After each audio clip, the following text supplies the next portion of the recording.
j'ai pris une journée de travail, de congé au travail pour venir faire une simulation. Je me suis embarqué dans la garde côtière auxiliaire et j'aime beaucoup ça.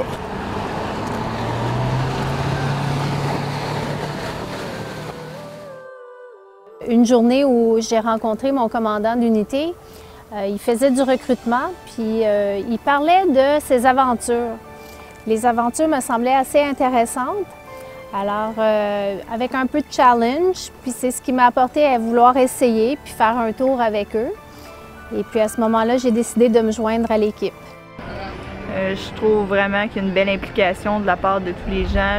Je me sens pas totalement autonome, mais je trouve que vraiment les gens s'occupent de... Il y a des gens qui s'occupent de donner des formations, il y a des gens qui sont plus actifs sur le terrain. Pour l'instant, je vois beaucoup qu'est-ce qu'il y en est exactement de comprendre un peu notre mission envers la société, dans le fond. Au défi d'avoir à sortir lorsque les conditions sont mauvaises et que les plaisanciers rentrent, surtout quand on s'aperçoit qu'il y a des plaisanciers qui sont en difficulté. Moi, personnellement, c'est un challenge. C'est fascinant de voir comment on peut aider et ça devient un défi intéressant de pouvoir intervenir. Oui, c'est un défi. Oui, ça prend un certain sang-froid, mais c'est une des choses qu'on peut apprendre justement et développer avec la garde côtière auxiliaire. C'est une belle équipe, beaucoup d'entraide, beaucoup de communication. Beaucoup de communication et d'entraide au niveau de la formation aussi. Les gens s'aident beaucoup à se former entre eux autres. Le travail d'équipe, c'est ce qu'il y a de plus important. C'est ce qui fait que nos missions vont être accomplies et un succès. Il faut savoir se parler, se respecter et comprendre les forces et les faiblesses de chacun. C'est pour avoir de la formation. C'est un outil qui nous sert justement à nous pour pas qu'on soit en problème. Personnellement, je fais beaucoup de bateaux. Je fais du voilier dans le sud l'hiver. Puis la navigation, c'est vraiment une passion pour moi, qu'on apprend beaucoup, puis ça nous évite personnellement à faire les mêmes erreurs.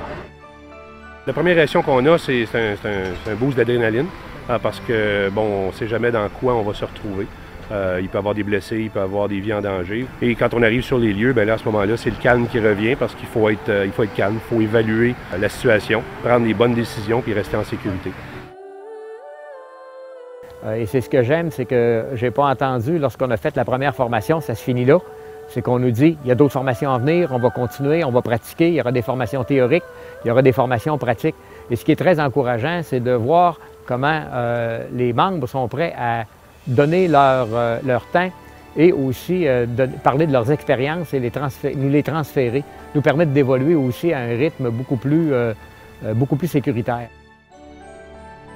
Je crois qu'on est considéré compétent puis on est beaucoup apprécié par les plaisanciers. Ils reconnaissent qu'on est bénévole, ils reconnaissent qu'on travaille fort puis qu'on est là pour eux. Habituellement, les appels qu'on fait, c'est soit pendant qu'on est en patrouille les fins de semaine, le samedi, le dimanche, pendant l'après-midi, en début de soirée. Dans 99,9% des cas, les gens sont très heureux qu'on arrive, qu'on aille les aider. S'il n'y a pas de blessés, c'est encore plus facile. S'il y a des blessés, à ce moment-là, on va réconforter les gens, on va les transporter vers un point de sortie le plus près vers les ambulances.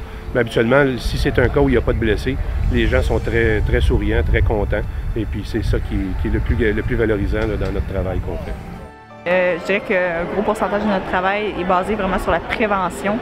Puis les gens apprécient notre service. On informe les gens, on leur propose des inspections de courtoisie, de s'assurer qu'ils sont en règle, on leur donne des conseils. Vraiment, je pense qu'on rend les eaux navigables du Québec plus agréables à naviguer.